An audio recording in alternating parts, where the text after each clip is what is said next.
What's up, YouTube? It's Mike, Sticks and Seams. Hope everybody's doing well. It's going to be a response video for the Essential Credentials podcast.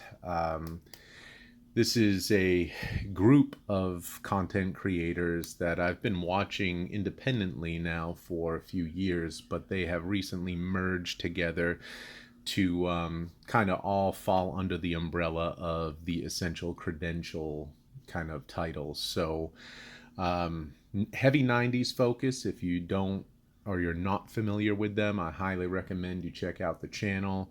They have just hit 500 subscribers. Congratulations, guys. Love the content, love the channels independently and now as a conglomerate.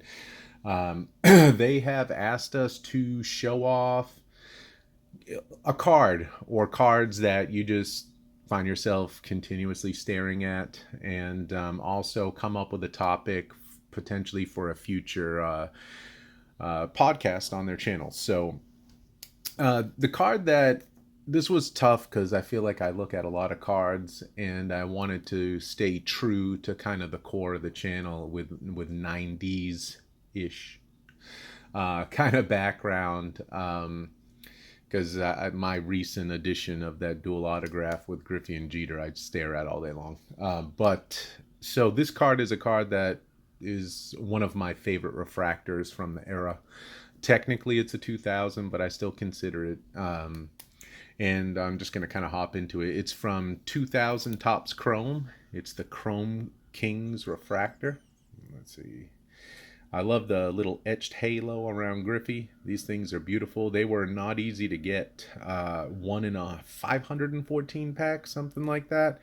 And I remember buying a box of this when I was a kid and pulling the McGuire, which I still have. So as you can see, the serial numbering in the back seems fairly arbitrary, but it's with purpose.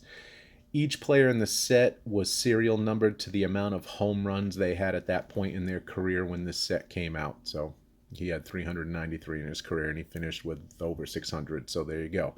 And this is 258. This is a beautiful card. It's one of my favorite refractors. I don't have, the two big boys, the finest ones from the early 90s. So that I just really like looking at that card. And the card I kind of wanted to show off now leads into the topic. And if you watched Greg's last video, he talked about sneaky insert. I love sneaky inserts.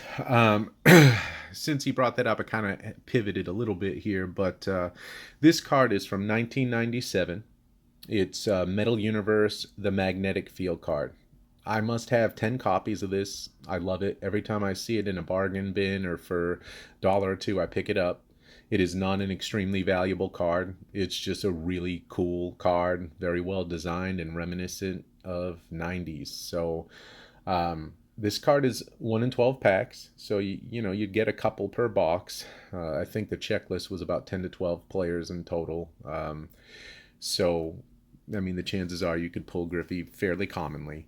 But that's my question.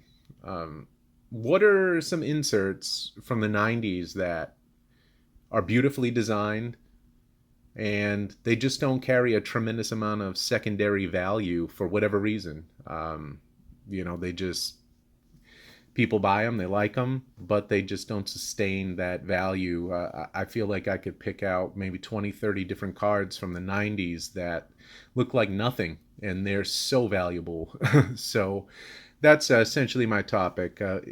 What are some cards out there from the 90s that are beautiful? You love them, you love what they stand for, but for whatever reason, they just don't command that secondary value. So definitely, again, check out the Essential Credentials, and until next time, collect what you like.